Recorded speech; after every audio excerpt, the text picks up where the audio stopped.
तो आज हम जानकारी लेंगे प्राचीन भारतीय इतिहास के बारे में जानेंगे कि प्राचीन भारतीय इतिहास में हमको कौन कौन सा टॉपिक पढ़ना है। तो पहले हम दो टॉपिक लिए हैं प्राचीन भारतीय इतिहास में कि इसके प्राचीन भारतीय इतिहास जानने का स्रोत कौन कौन सा है। तो इसमें दो स्रोत हैं, एक होता है साहित्यिक स्रोत, एक होता है पुरातात्विक स्रोत। साहित्यिक स्रोत में क्या होता है दोस्त, साहित्यिक स्रोत में हमको साहित्य से जानकारी मिलती है, जितने सारे साहित्य हैं उनसे हमको जानकारी मिलती है कि कौन सा साहित्य है।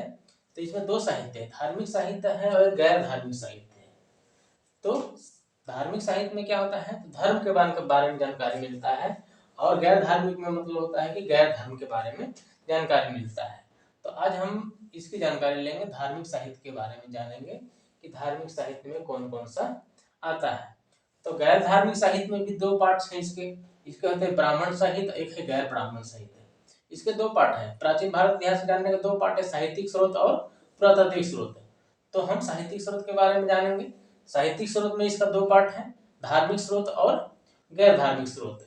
तो इन दोनों पार्ट में हम पहले जानकारी लेंगे धार्मिक साहित्य के बारे में, है ना, धर्म के बारे में, कौन कौन सा धर्म के बारे में हमको जानकारी लेना है, किस किस टॉपिक से एग्जाम में क्वेश्चन पूछे जाते हैं। तो पहला आता है ब्राह्मण साहित्य। कौन आता है, ब्राह्मण साहित्य। धार्मिक साहित्य में कौन है, ब्राह्मण साहित्य और गैर ब्राह्मण साहित्य, इनसे क्वेश्चन पूछे जाते हैं। और ये आपको भी पता नहीं चल पाता है कि ये सब वेद ब्राह्मण ये सब है ना, ये धार्मिक साहित्य में आता है कि गैर धार्मिक साहित्य में आता है, ये कंफ्यूजन वाली बात है। तो हम ब्राह्मण साहित्य के बारे में बात करेंगे।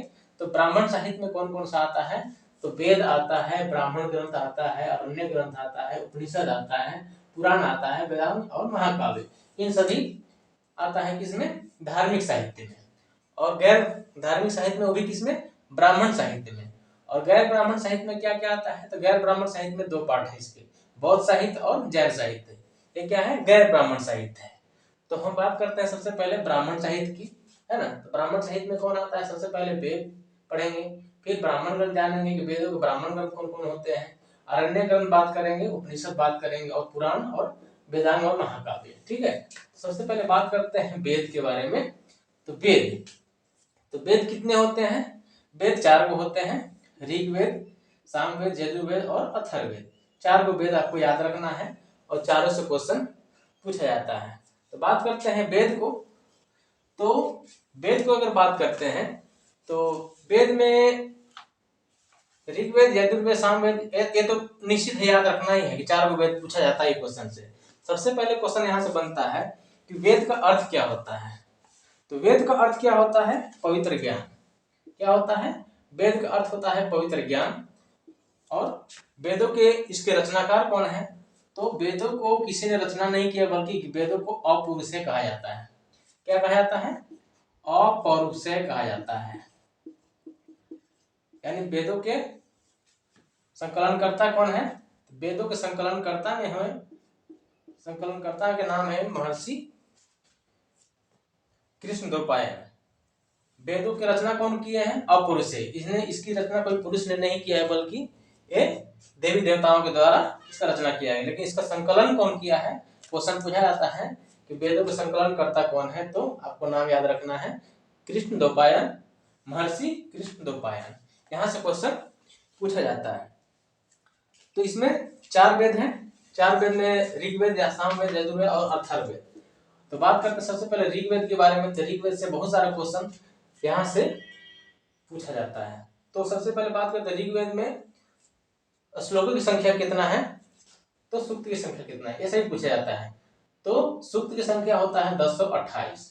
कितना है, सूक्त की संख्या 1028। और श्लोक की संख्या कितना है, लगभग 11,000। 11,000 श्लोकों की संख्या है। और मंडल की अगर बात करते हैं तो इसमें 10 मंडल है। कौन, 10 मंडल है। 10 मंडल से जो मुख्य क्वेश्चन पूछा जाता है, वो दूसरा से 7वां मंडल से क्वेश्चन पूछा जाता है, 8वां मंडल से क्वेश्चन पूछता है, और 9वां मंडल, 10वां मंडल। पढ़ने के लिए तो बहुत सारा चीज है, लेकिन उतना पढ़ के क्या करेंगे, हम ज्ञान लेके क्या करेंगे जब एग्जाम में नहीं पूछा जाता है।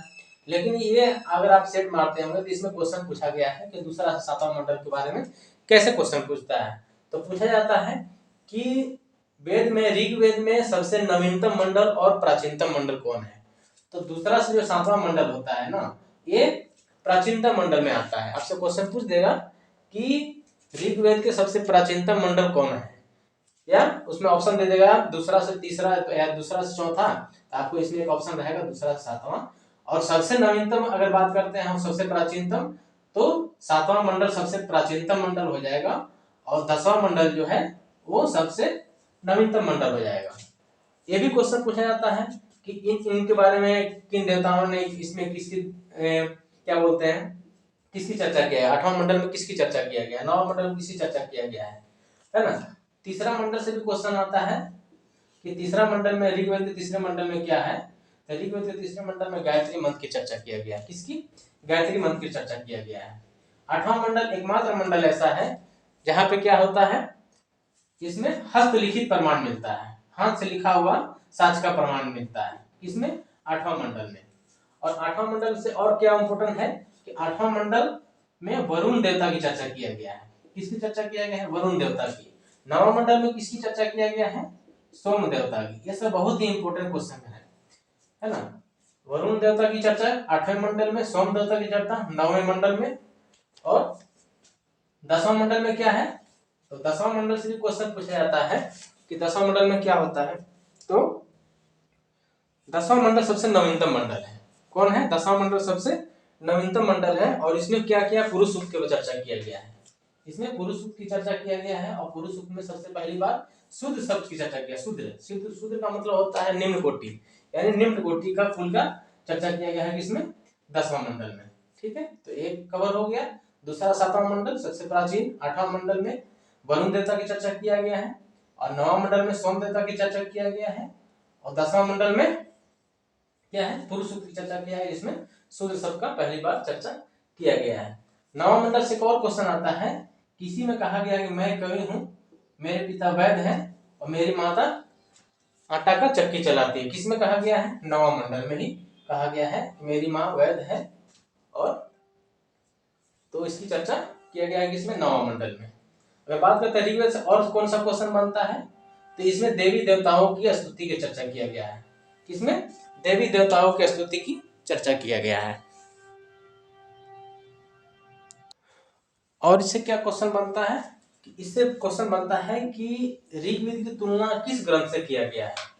तो ऋग्वेद की तुलना ईरान का एक ईरानी ग्रंथ है वेदावेस्ता, ये भी क्वेश्चन पूछा जाता है कि वेदावेस्ता की तुलना किससे किया गया है, तो ऋग्वेद का तुलना वेदावेस्ता से किया गया है। ईरान का ग्रंथ है वेदावेस्ता, इससे भी क्वेश्चन पूछा जाता है। फिर यहाँ से 2-3 क्वेश्चन बहुत इंपॉर्टेंट है जो हम बता रहे हैं कि ऋग्वेद का आयुर्वेद क्या है, उपग्रंथ है ना।